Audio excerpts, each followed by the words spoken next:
أعوذ بالله من الشيطان الرجيم.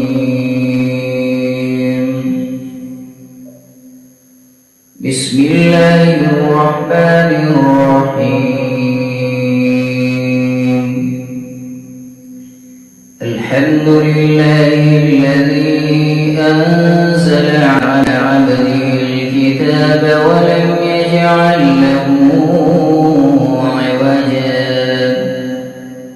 قيما لينذر بأسا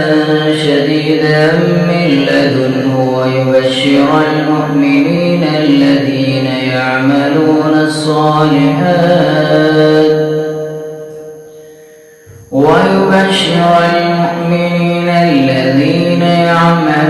الصالحات أن لهم أجرا حسنا ماكثين فيه أبدا وينذر الذين قالوا اتخذ الله ولدا ما لهم به من علم ولا لآبائهم كبرت كلمة تخرج من أفواههم إن يقولون إلا كذبا فلعلك باخع نفسك على آثارهم إن لم يؤمنوا بهذا الحديث أسفا إنا جعلنا ما على الأرض زينة لها لنبلوهم أيهم أحسن عملا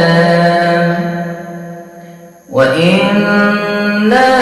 لجاعلون ما عليها صعيدا جرزا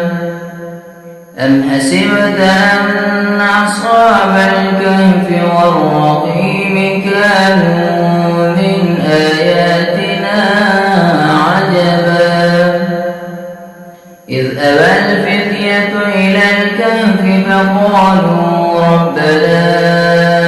آتنا من لدنك رحمة